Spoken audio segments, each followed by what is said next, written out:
बन बैठा है किसको खाता सुनाए।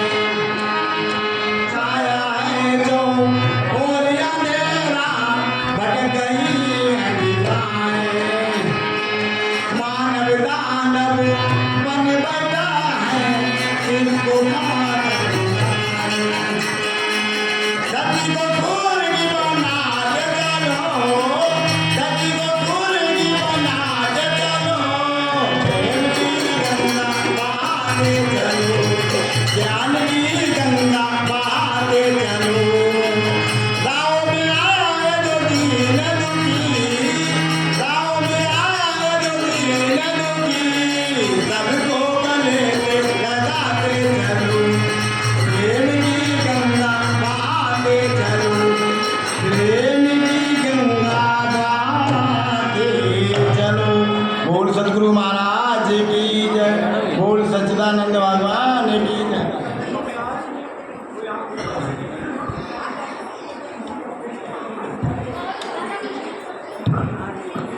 किसी का पैन कार्ड गिर गया हो तो यहाँ ले ले, हम हो गया पैन कार्ड किसी का, नाम बोलो उसका, जो भी किसी का पैन कार्ड है। बोलो गुरुदेव महाराज की जय, संत समाज की जय, सभी गुरुजनों की जय, सभी भक्तों की जय।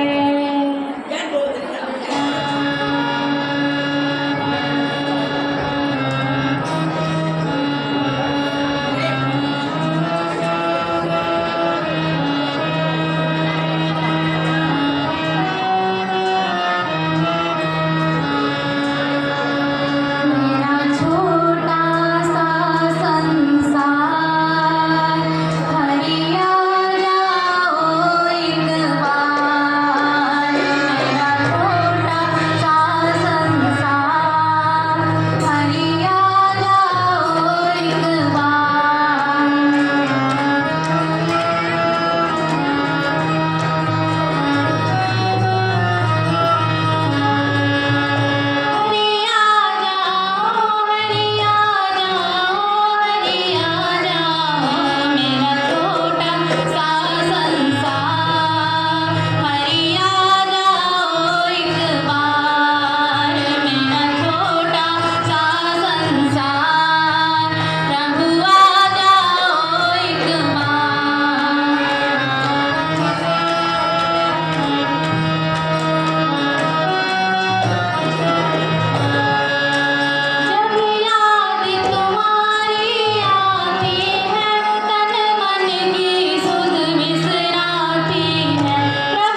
गुरुर्ब्रह्मा गुरुर्विष्णु गुरुर्देवो महेश्वरः गुरुर्साक्षात् परब्रह्म तस्मै श्री गुरुवे नमः तस्मै श्री गुरुवे नमः अखंड मंडलाकारं व्याप्तमीन चराचरं तत्पदं दर्शितं येन तस्मै श्री गुरुवे नमः तस्मै श्री गुरुवे नमः।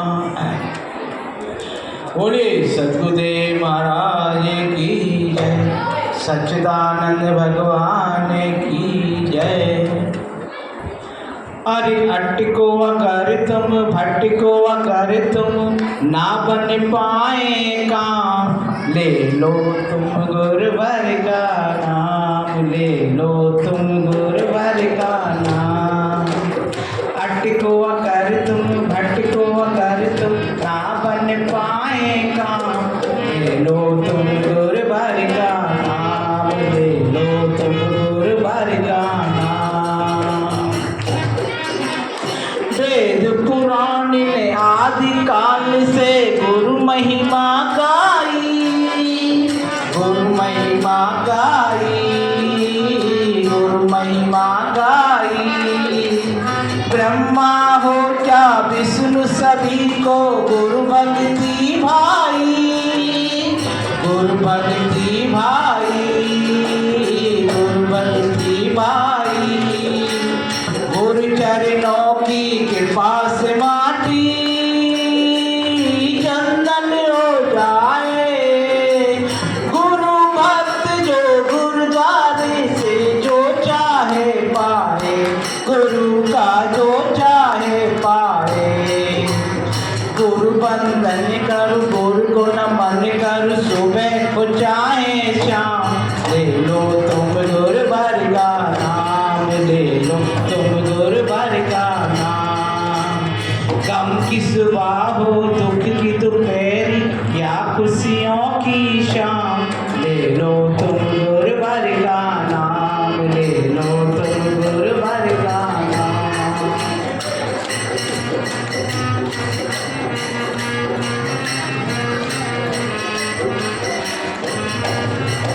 अटको अगर तुम भटको अगर तुम ना बन पाए काम, ले लो तुम गुरुवर का नाम, ले लो तुम गुरुवर का नाम। गम की सुबह हो दुख की दोपहरी या खुशियों की शाम, ले लो तुम गुरुवर का नाम, ले लो तुम गुरुवर का नाम। गुरु के पास मन के सारे दोष निकल जाए, दोष निकल जाए, दोष निकल जाए। कैसे लोहा पारस छूकर कंचन बन जाए, कंचन बन जाए, कंचन बन जाए।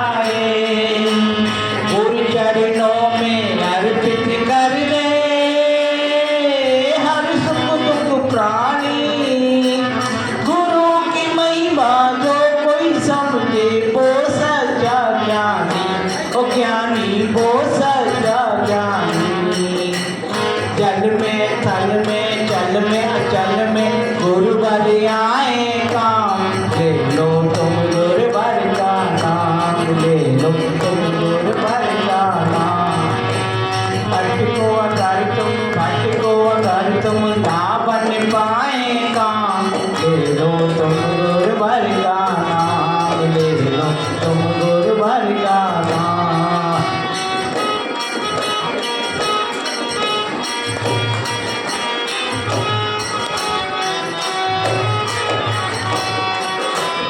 गुरु बिन ज्ञान नहीं मिलता है, मानो ना मानो, मानो ना मानो, मानो ना मानो। ईश्वर को पाना है तो तुम गुरु को पहचानो, गुरु को पहचानो, गुरु को पहचानो। ईश्वर को पाना है तो तुम गुरु को पहचानो, गुरु को पहचानो, गुरु को पहचानो।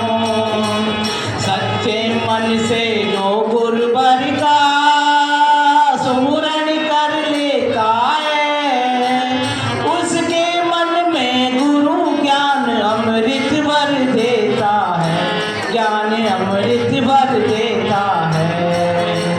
राम ने पाया, कृष्ण ने पाया, गुरु चरणों से ज्ञान। ले लो तुम गुरुवर का नाम, ले लो तुम गुरुवर का नाम।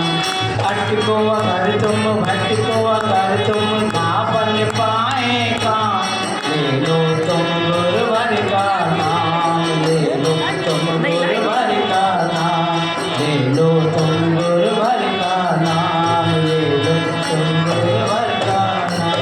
बोले सद्गुरुदेव महाराज की जय, सच्चिदानंद भगवान की जय।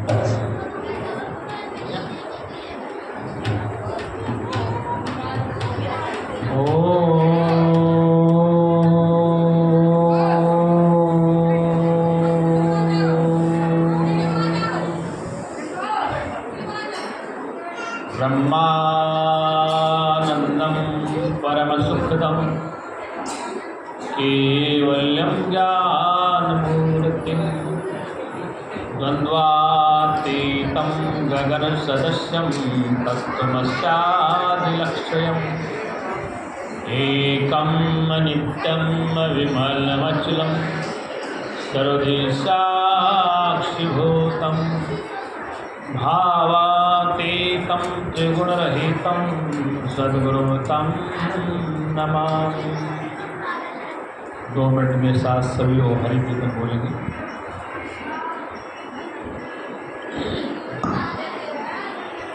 जय सतगुरु दीन दयाल हरे, जय सतगुरु दीन दयाल हरे। जिनने भव सागर पार करे, जिनने भव सागर पार करे। जब सुने ज्ञान के वचन भरे, जब सुने ज्ञान के वचन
सच्चिदानंद भगवान की जय शत्रुदेव भगवान की जय श्री कृष्ण चंद्र बलदेव की जय रामचंद्र महाराज की जय सनातन धर्म की जय संत समाज की हर हर महादेव।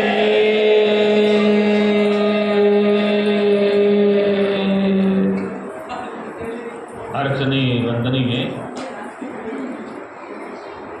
कुछ जगत नियंता परम पिता परमात्मा के चरण शरण में विराजमान मेरे ही निज आत्मा में और मेरे निज स्वरूप में समस्थित संत लोग संत वृंद भक्त वृंद भक्त में माताएं बच्चे बालक एवं बालिकाएं सौभाग्य से अभी बीच में कोई नहीं आएगा पूजा के बाद में करेंगे सत्संग चलेगा सबको अवसर मिलेगा बैठिए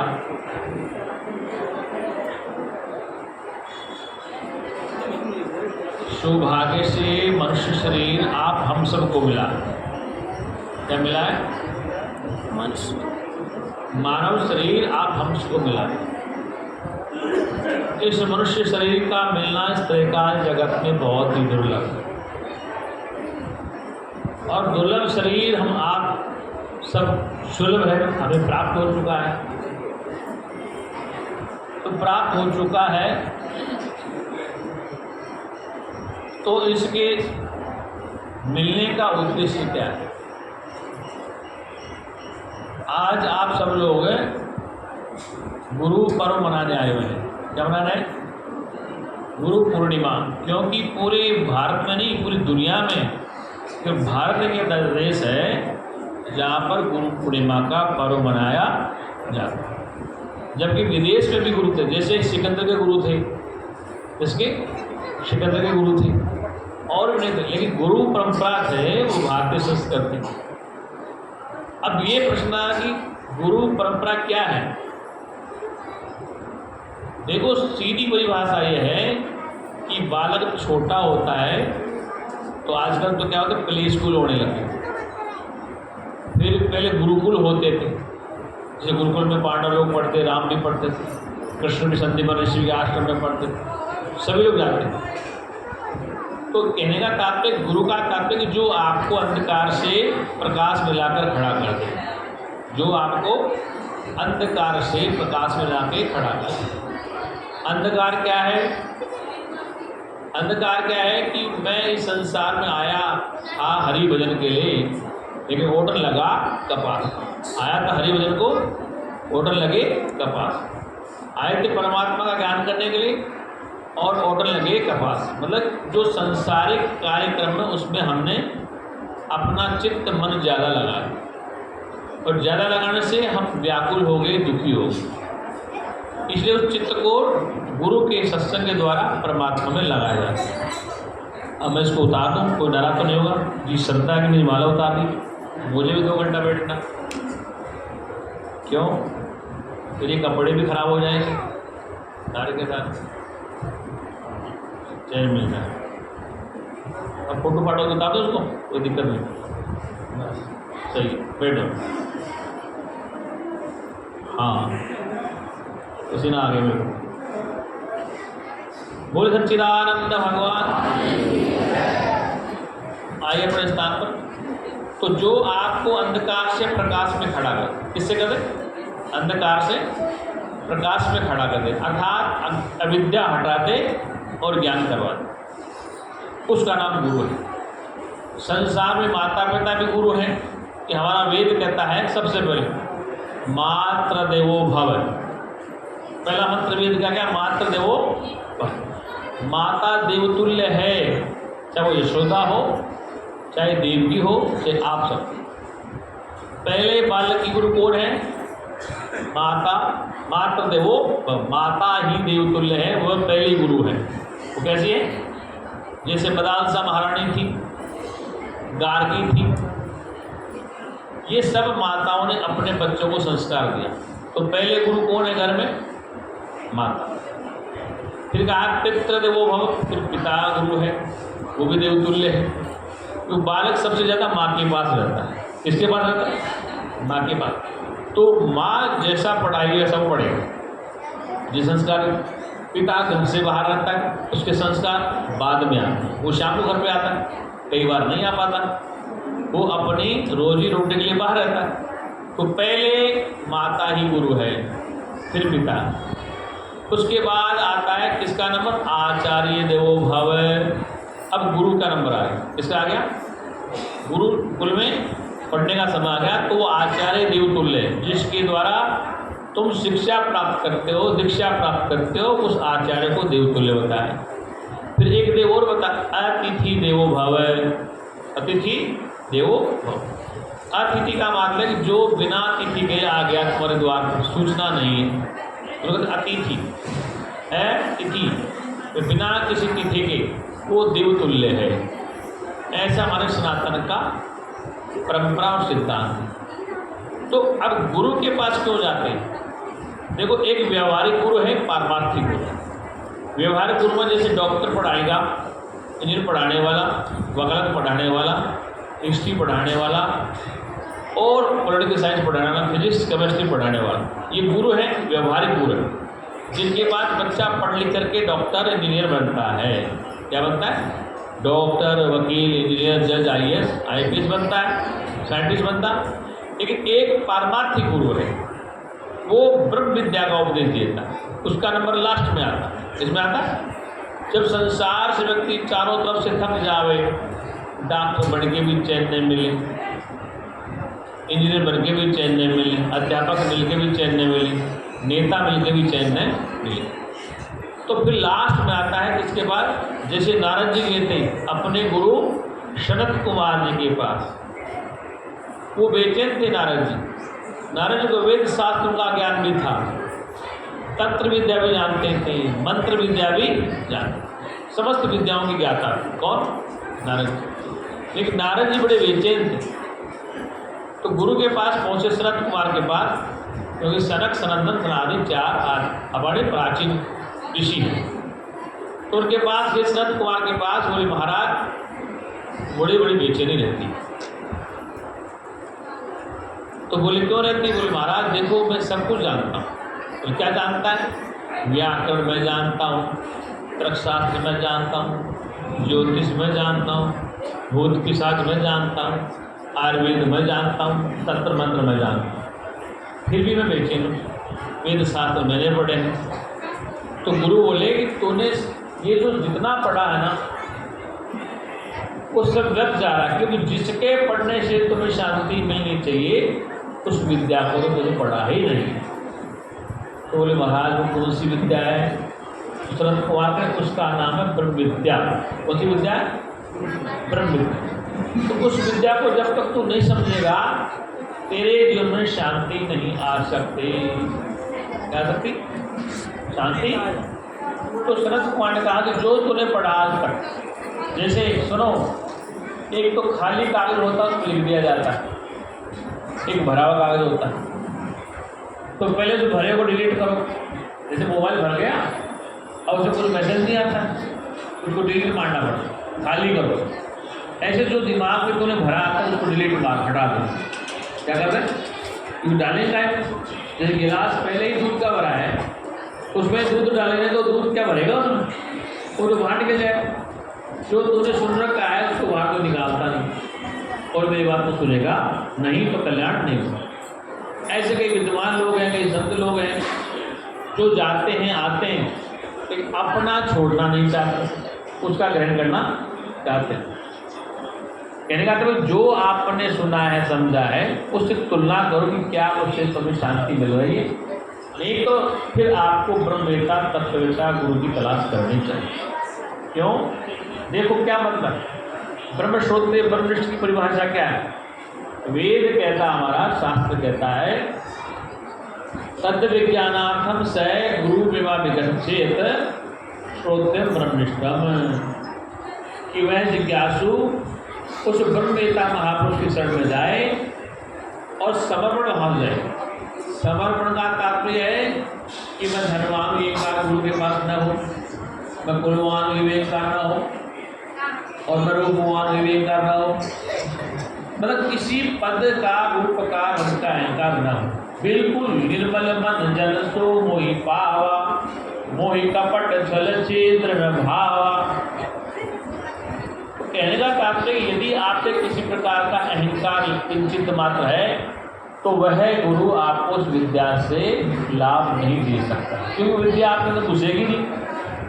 क्या नहीं होगी वो विद्या आपके अंदर नहीं घुसेगी, क्योंकि ये गुरुजी ने मुझसे कहा था कि देख काट के उसको पढ़ा लिखा ना, तेरे अहंकार को बहुत पढ़ा लिखा। जब तक अहंकार नहीं तोड़ेगा तब तक तेरे को मेरी बात समझ में नहीं आएगी। ये मेरे को कहा था, किसी कहा है ना कहा, मुझे कहा था तो पढ़ा लिखा था, ईगो है, अहंकार है कि बहुत बड़ा विद्वान।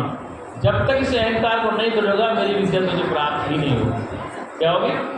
प्राप्त ही। इसलिए अहंकार को तोड़ना पड़ता, उसको सरेंडर करना पड़ता, खाली करना पड़ता। तो खाली देकर दूसरी घुसेगी कैसे कि जो पढ़ा लिखा वो घुसा पड़ा।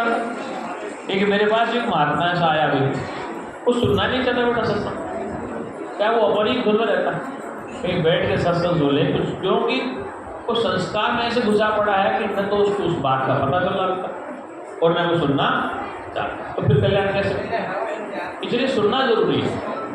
इसलिए कुछ प्राप्त करना है तो विनम्रता होना अति जरूरी है। बोल सच्चिदानंद भगवान। तो आइए हम सीधा आपको, क्योंकि आज साक्षात्कार का समय है, इसका समय, और मैं पहले जल्दी बुलाता था 5 बजे 4 बजे, लेकिन क्या करूँ व्यवस्था ऐसी हो गई, 4 बजे बुलाऊंगा तो लोग क्या करेंगे, बिना नहाए तो बैठ जाएंगे, नींद आते नहीं। तो मैं कहते चलो पहले पूजा करा देते हैं गुरु जी की, गुरु पूजा पहले गुरु जी की होनी चाहिए, फिर बाद में हो जाए। तो अब विषय पे आते हैं। गीता में भगवान ने कहा अर्जुन से, स्वयं धर्म निजलम से पर धर्मो भयावह। स्वयं धर्म निजलम से पर धर्मो भयावह। अब 2 चीज़ें, स्वयं धर्म अपने धर्म में ही रहना ठीक है, पर धर्मो भयावह दूसरा धर्म भय देता। यहाँ पे 2 सब्जेक्ट। स्वयं धर्म क्या है? अब लोग समझते हैं हमारा धर्म हिंदू है तो हम हिंदू ही बने रहे, कोई कहते हैं ईसाई तो ईसाई बने रहे, बौद्ध है तो बौद्ध ही बने रहे, मुसलमान है तो मुसलमान ही बने रहे, पर धर्म दूसरा धर्म स्वीकार न करें। इसका अर्थ ऐसा नहीं होता। इसका अर्थ ये कि पर धर्म क्या है? आप इस शरीर के धर्म को अपना धर्म मत मानो। आप सुनो, इस दुनिया का चाहे ईसाई है, चाहे मुसलमान है, चाहे बौद्ध है, चाहे कैथोलिक है, चाहे प्रोटेस्टेंट है, कोई है, सबसे पहले वो शरीर है। क्या है? शरीर है। तो कृष्ण कहना है पर धर्म, इस शरीर के धर्म को अपना धर्म मत मानो। ये आत्मा का धर्म नहीं, वो स्वरूप की बात करना चाहते हैं। हम कहाँ लेंगे? हिंदू धर्म पे लेंगे, बौद्ध पे लेंगे, ईसाई पे लेंगे, पारसी पे लेंगे। स्वयं धर्म, स्वयं मानी अपना आपा, अपना स्वयं निजात्मा, वो श्रेष्ठ है और उसको जानना श्रेष्ठता है। पर धर्मो भयावह। जो आपने दूसरा धर्म स्वीकार कर लेना कि मैं शरीर वाला हूँ, मैं मोटा पतला हूँ, मैं गोरा काला हूँ, मैं इस पद पे बैठा हूँ, मैं इस वर्ण का हूँ, मैं इस रंग का हूँ, तो ये क्या है? पर धर्म हो गया। तुम्हारा स्वधर्म नहीं। स्वधर्म उस चेतन आत्मा में कोई धर्म फर्म नहीं होता। जैसे जल ये कहे कि जल में ही रहो, लहरें मत देखो, कि लहर बनना मेरा धर्म नहीं है, मैं तो जल ही हूँ। लहर बन बन के तुम देखते हो कि मेरे में लहर बनती है, मेरे में फेन और बुदबुदा बनता है, लेकिन मैं तो जल ही रहा हूँ। तो कहने का बात है, कृष्ण कह रहा है तू तो सत्य ही है, चेतन ही है, तू तो अजन्मा ही है, लेकिन तूने पर धर्म को स्वीकार कर लिया। जल ने लहरों को, बुलबुलों को, फेन और बुदबुदों को स्वीकार कर लिया। है तो वो जल ही, है तो वो जल ही, लेकिन उसने बुदबुदे, फेन, लहर बनना स्वीकार। ऐसे ही इस जीव ने भी ऐसा कर लिया। जीव तो परमात्मा का अभिन्न अंग है। क्या है? परमात्मा का अभिन्न अंग, लेकिन इसने अपने धर्म में दूसरे को मिला लिया।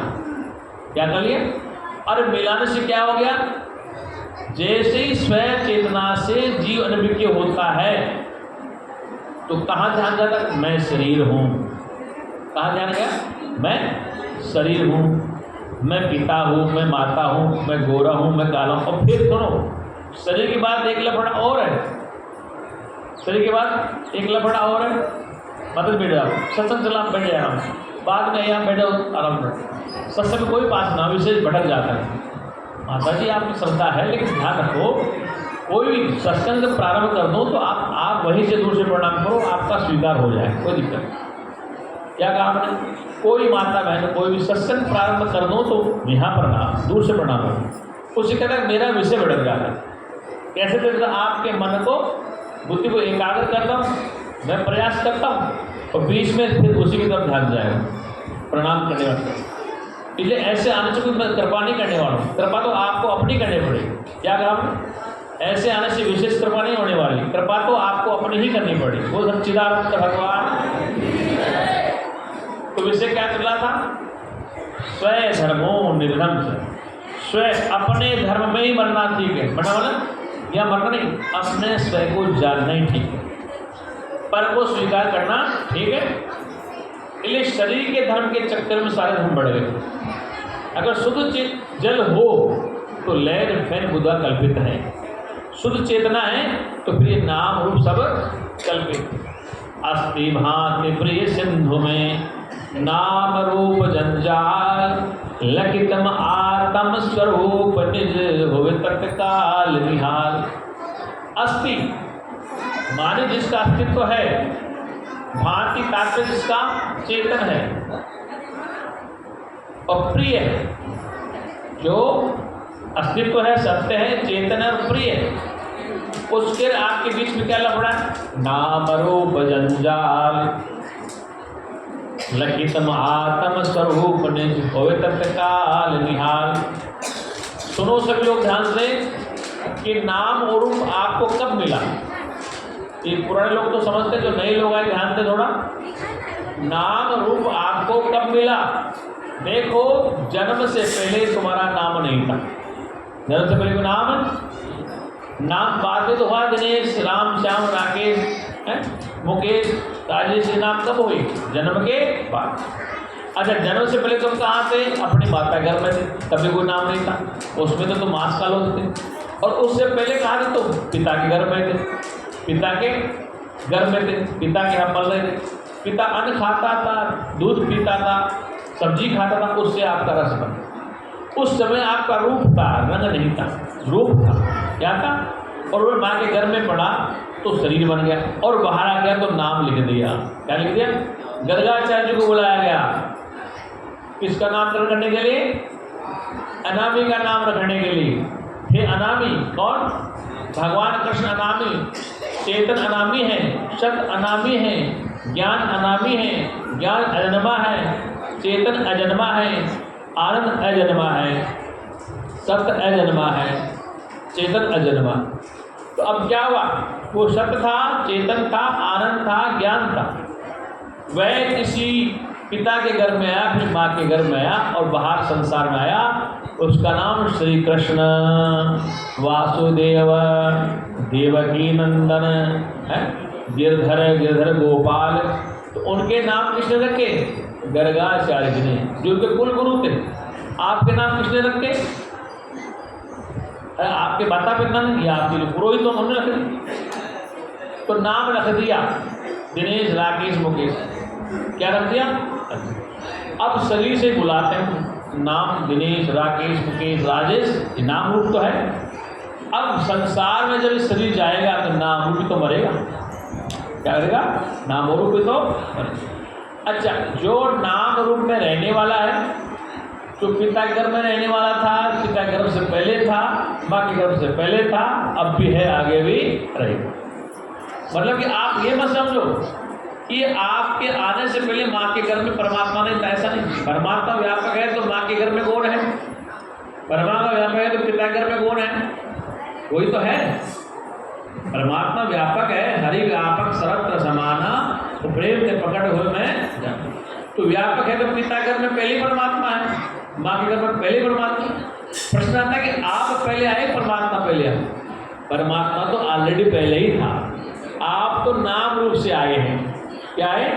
आप तो जल रज से भर के बाहर आ गए और नाम रख दिया दिनेश, राम, श्याम, गीता है। ये नाम रूप से ही काम चल रहा संसार। किसे चल रहा? नाम और रूप से ही काम चल रहा, और नाम रूप ही मिट जाएगा।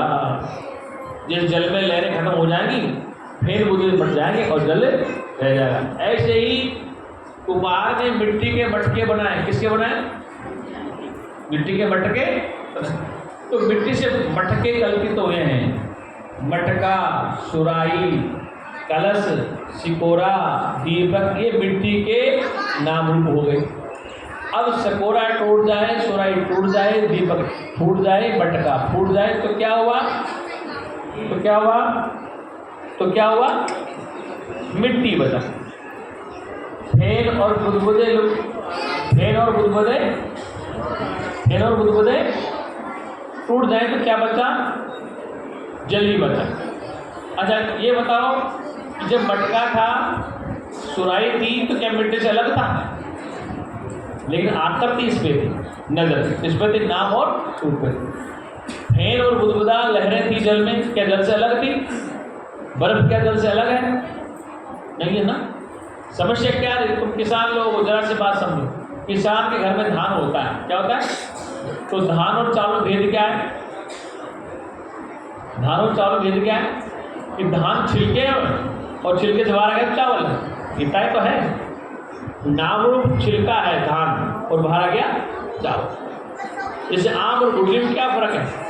जब गुठली आम में है और आम का मुरब्बा खा ले तो गुठली बच गई, छिलका होता है तो चावल बच गए। ऐसे ये नाम रूप का छिलका है। इस धान में छिलका होता है, ऐसे शरीर नाम रूप का छिलका है। क्या? भगवान कृष्ण सत्य थे, चेतन थे, ज्ञान स्वरूप थे, आनंद स्वरूप थे।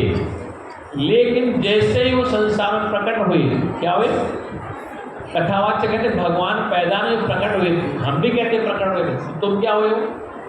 तुम भी तो प्रकट ही हुए हो, तुम पैदा नहीं हुए हो। पैदा का मतलब बाद में होता है, तुम पहले ही थे। क्या थे? आप पहले ही थे। अरे भाई बीज है आम का, गुठली है, कुछ गुठली में क्या है? पत्ते भी हैं, पेड़ भी है, फूल भी है, सब कुछ उस गुठली के अंदर है। ऐसे आप पहले ही थे, प्रकट हुए हैं। जब भगवान प्रकट हुआ तो तुम भी प्रकट हुए हैं, पैदा नहीं है। पैदा का बाद में कुछ बनना, तुम पहले ही थे, बिना नाम रूप के थे। क्या थे? बिना नाम रूप के। जल में लहरें पहले ही थी। क्या? जल में लहरें थी, बुदबुदे फेन थे, लेकिन लहरों की इस बात का है गौरव, हम जल से अलग हो गए, बूंद अलग हो गई। इसलिए तुम पहले ही नाम रूप से रहित थे, तुम्हारा नाम रूप नहीं था। नाम रूप नरेक कछु तेरे गुण ते प्रभु भिन्न। तुलसीदास क्या कहते हैं? नाम रूप नरेक कछु। न तुम्हारा नाम है न रूप का। रूप पिता के रूप से पहले नहीं था, नाम माँ के रूप के बाद मिला है। तो नाम रूप क्या है? कल्पित हैं। और त्रिगुण भी उसमें सच्चिदानंद में नहीं, त्रिगुणातीत है वो परमात्मा, त्रिगुणातीत है। इसलिए जितने अवतार आए, जो भी अवतार आए, प्रकट हुए। अब कथावाचक इसलिए कहने मजबूर इनके सामने स्नान का धर्म को बरकरार रखना है। अगर राज खुल गया तो फिर राज को राज रहने दो। इसलिए केवल ब्रह्मवेत्ता ऐसा होता है। कौन होता है? एक डॉक्टर सर्जन होता है ना, सर्जन, वो सारे पेट का चीज भड़ा कर देता है। क्या के लिए करता है? मरीज को बचाने के। तो ब्रह्मज्ञानी तो पूरा तीर फाड़ करता है कि तुम क्या थे, वहां तक पहुंचाता है तुम क्या हो। लेकिन जो आवरण में ढका जाता है, इसमें नाम और रूप में। देखो भगवान राम का जब अवतरण हुआ था, उससे पहले क्या नाम था पता ना? किसने नाम रखा था? गुरु वशिष्ठ ने रखा था। किसने रखा था? गुरु वशिष्ठ ने संस्कार किया था, उनका नामकरण किया था। ऐसे पांडवों का नामकरण किसने किया था? कुलगुरु कृपाचार्य, द्रोणाचार्य। अब प्रश्न ये आता है, इन आचार्य का नाम किसने रखा था? द्रोणाचार्य के नाम, कृपाचार्य के नाम, सुनना ध्यान से, वशिष्ठ जी का नाम, गर्गाचार्य का नाम, वो भी तो किसी ने रखा था या नहीं रखा था? क्यों आपको समझ में आ रही मेरी बात? ये प्रमोद सिंह के दामाद सुने मेरी बात विशेषकर कि वशिष्ठ जी का नाम किसने रखा? फिर राम जी का नाम वशिष्ठ जी ने रख दिया, वशिष्ठ जी का नाम किसने रखा? गर्गाचार्य ने भगवान कृष्ण का नाम रख दिया, फिर गर्गाचार्य का नाम किसने? तो कहानी कहाँ जाएगी? पीछे चली जाएगी। वशिष्ठ का नाम उसके पुरोहित ने, उसका नाम उसके पुरोहित ने, उसका नाम उसके पुरोहित। लेकिन सबसे पहले कौन था? बड़ा पुरोहित था। कौन था? बिना नाम रूप वाला था, बिना नाम रूप वाला था। उसने वशिष्ठ का नाम रखा, शंकराचार्य का नाम रखा, राम का नाम रखा। ये परंपरा से नाम रखे जा रहे हैं।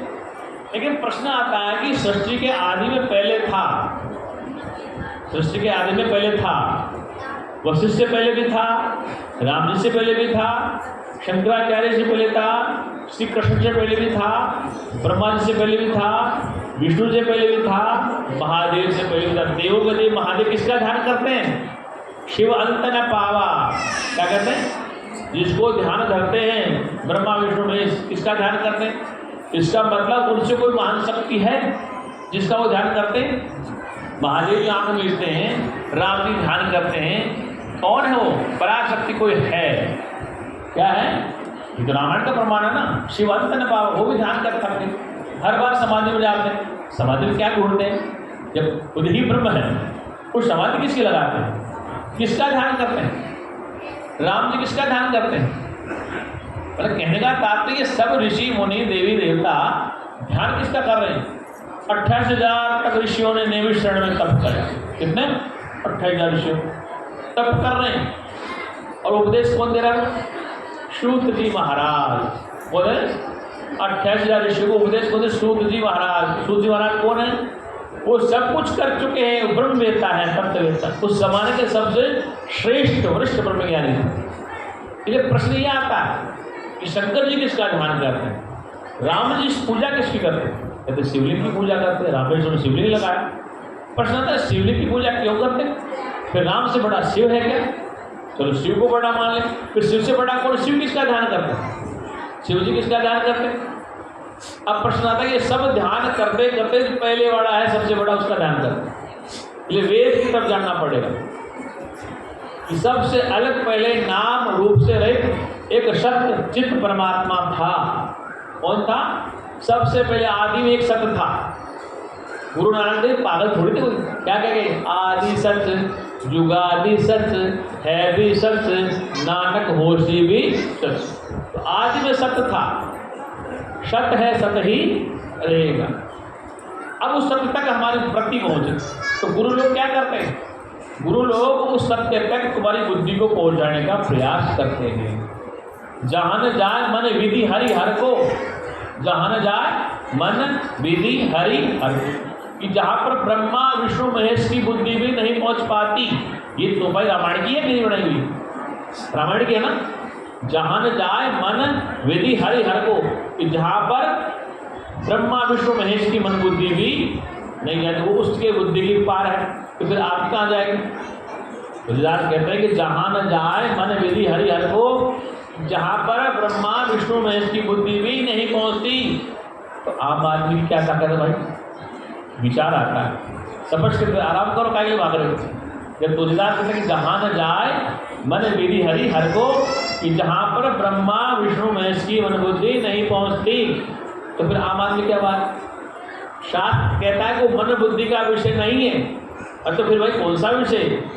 तो स्पष्ट कहा ऋषियों ने, वेद ने, कि देखो मन बुद्धि का विषय है कि जिस समय आपकी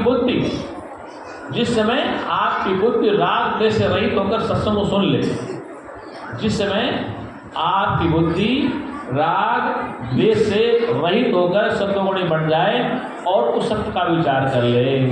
क्या कर ले? सत्य का विचार। अब उसका विचार कर ले तो उसको बोध हो जाएगा। देखो सीधा दृष्टांत, हर बच्चा IAS नहीं बन सकता ना। हर बच्चा IAS नहीं बनता, लेकिन हर साल बनते हैं 100 बच्चे IAS। हर वर्ष बनते हैं 100 ही बचते, केवल 100 ही बच्चे बनते, बाकी नहीं बनते।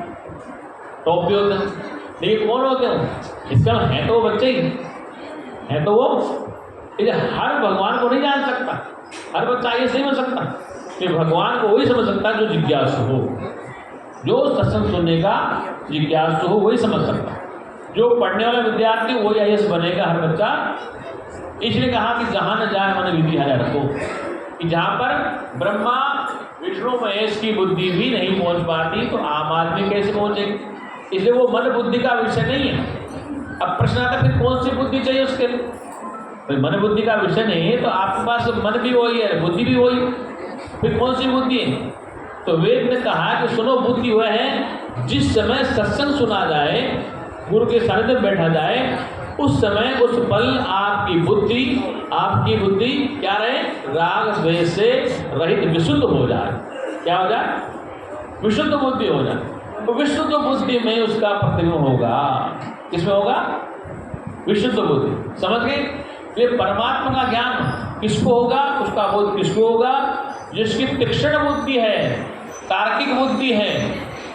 कृष्ण गीता में कहते हैं जो तर्कशील व्यक्ति है वो जो अति शीघ्र प्राप्त कर लेता है, जिसकी बुद्धि तीक्ष्ण है, जिसे वकील जिरह करता है, बहस करता है विषय तक पहुंचने के। तो तार्किक बुद्धि, कुतर्क वाली नहीं, तार्किक बुद्धि। क्या, तार्किक बुद्धि ही आपको उस परमात्मा तक पहुंचा देगी। वो सच्चिदानंद भगवान। ये बात समझ में आ रही है आपको? कोई शंका है किसी को? अभी बताएंगे बात। जो नए लोग हैं उनसे पूछ रहा हूँ, पुराने सब जानते हैं। लेकिन अब क्या है कि नाम रूप जंजाल है। जंजाल क्यों है? पहले तो बिना नाम रूप के थे। जब आप पिता के घर में नहीं तो कहीं तो थे, अन्य हो तो आते कैसे? इस कमरे में, इस हॉल में हवा है ना, तो पंखे के अपने पास से हवा फेंक रहे हैं। ये पंखों के पास अंदर थोड़ी हवा है, कूलर में थोड़ी हवा है।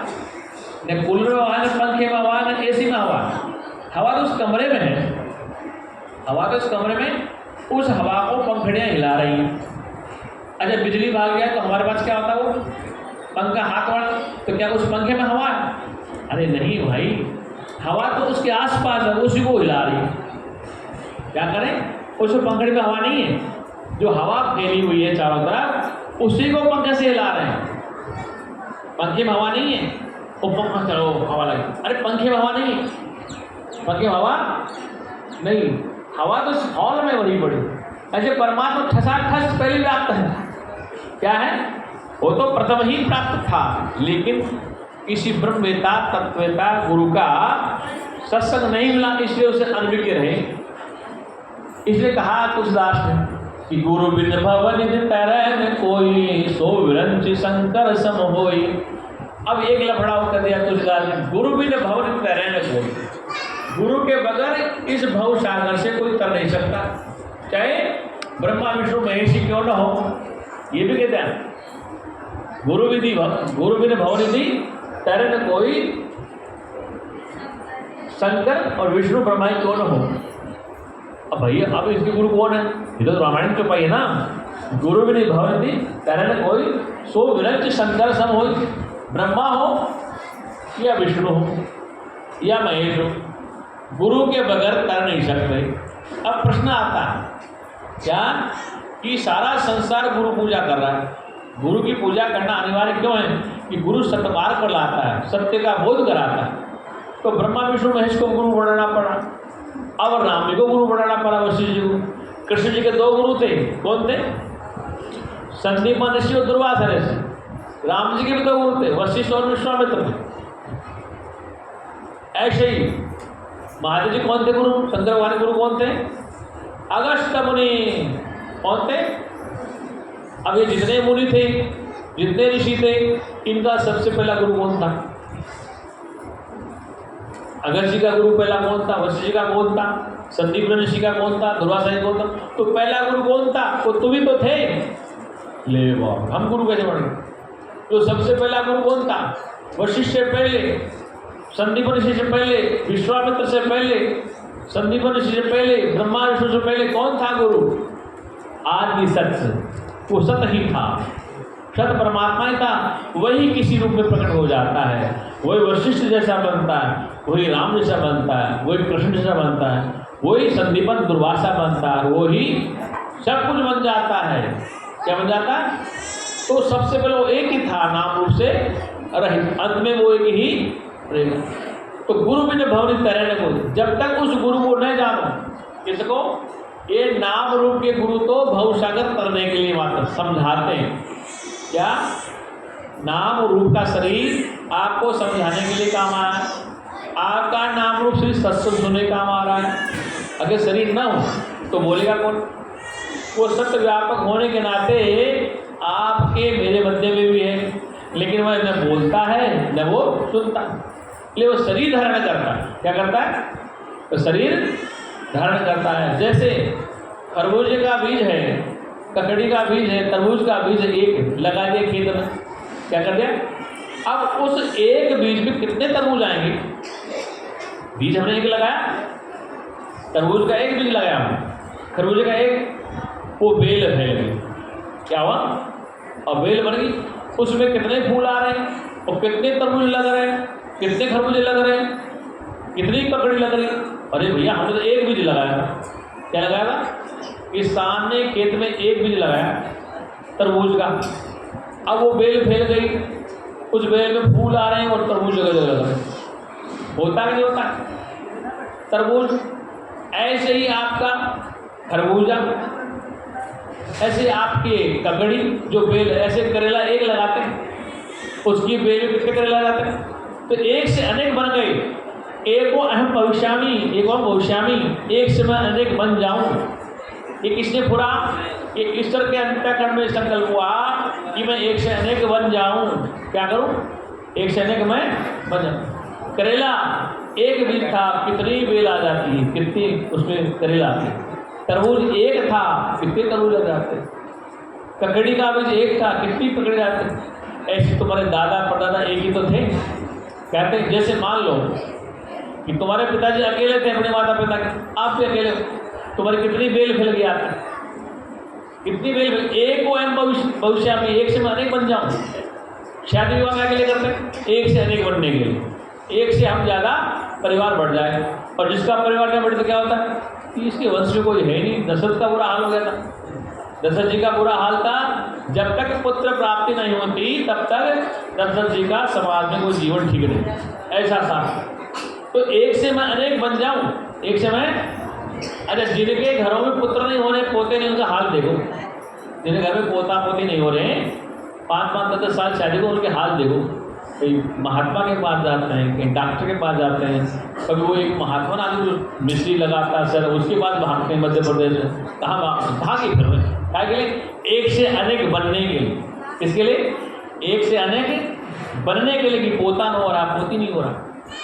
ऐसा क्यों है? क्योंकि हर जीव अपनी वंशावली को बढ़ाना चाहता है।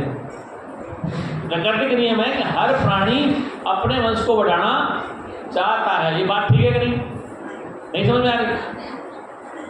अरे आपकी अपनी बेटी हो और आपका अपना बेटा हो, हमने दोनों का विवाह कर दिया, कई वर्षों तक कन्या को पुत्र नहीं, तो आप भी परेशान, माता पिता परेशान, उधर वो परेशान।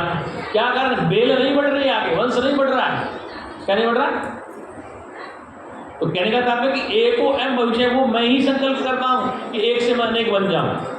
आई बात समझ में नहीं आ रही? ये मैंने संकल्प किया, ईश्वर के अंतःकरण में मैं ही फुराओ, मैं एक से अनेक बन जाऊँ। क्या क्या? अगर करेले के बीज में संस्कार न होते, तरबूज के बीज में संस्कार न होते, खरबूजे के बीज में संस्कार न होते और मनुष्य के बीज में संस्कार न होते, तो परिवार नहीं बढ़ता। ये एको भविष्यामी, एको भविष्य में अनेक बन जाऊं, ये सिद्धांत वेद का। आ रही बात समझ में नहीं आ रही? इसलिए वेदों की तरफ चलो। वेद आपको सत्य बताता है। क्या करता है? वेद आपको आपका भविष्य सत्य बताता है। अब सुनो, मुहूर्त किसका होता है? एक बार मैं दिल्ली सत्संग करा था, तुम्हारे शास्त्री जी अब तो क्या बुजुर्ग हो गए, शायद 94-92 हल हो गए उस समय। तो मैंने सत्संग ये बात कही, बताओ मुहूर्त किसका होता है? तुम्हें भी नहीं पता इस बात, मुहूर्त कैसे होता है? देखो, हम जन्मने का मुहूर्त पूछते हैं, पंडित जी कौन सी घड़ी है, कौन सा पल है, ये पल ये सब लिख दिया, बस पैदा होने का बताया ना। गर्भ में कब आया इसका मुहूर्त कौन बताएगा? चलो गर्भ का माता ने बता दिया, उसको पता नहीं फिक्स टाइम का, उसको माँ को पता नहीं है कि प्रेगनेंसी का बोली, उसके पहले पिता को पता है क्या?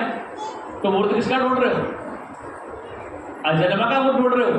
मूर्त किसका ढूंढ रहे हो? जो पिता के घर में पहले था, कौन से मूर्त में आया था? माँ के घर में कौन से मूर्त में आया था? अब मूर्त ढूंढ रहे हो। शरीर बन गया तो मूर्त ढूंढते हो, मृत्यु का मूर्त नहीं ढूंढते, शादी का मूर्त ढूंढते हैं, मकान का मूर्त ढूंढते हैं, मृत्यु का मूर्त तो होगा, उसको कैसे बच पाओगे? समझ रहे मेरी बात? सारी ज्योतिष फैल होगी तुम्हारी, और इस बात को पंडित सुनेगा तो मुझे मार देंगे पुलिस। कोई पंडित सुने ज्योतिष वाला, ये बात बंद करो बराबर, ये ठीक है नहीं, ये समाज में बताने की चीज नहीं, ये बात ठीक है कि नहीं? अरे कौन सा मूर्त देख रहे हो आप? शरीर का मूर्त देख रहे हो? तो माँ के घर में कब आए, इस माँ को पक्का पता नहीं, कौन सी टाइम कौन सी घड़ी पक्का पता नहीं, पिता के पास कब आए कोई मूर्त का पता नहीं, लेकिन जन्म गया और मर गया, इसके बीच में सारे मूर्त के चक्कर लगा रहे। जन्म के बाद मृत्यु से पहले पहले सारे शुभ मूर्त ढूंढते ढूंढते मरे जा रहे हैं। क्या कर रहे हैं? क्यों भाई प्रमोद सही लो कि जन्म से मृत्यु तो सारे शुभ मूर्त ढूंढ रहे हैं। ये बात नहीं समझ रहे आपको? जन्म से मृत्यु तक सारे शुभ मुहूर्त के चक्कर में लग रहे हैं, ये मुहूर्त ठीक है नहीं, ये मुहूर्त ठीक है नहीं। अब दूसरी बात सुनो कि ब्रह्मांड जब बना था, कौन सा?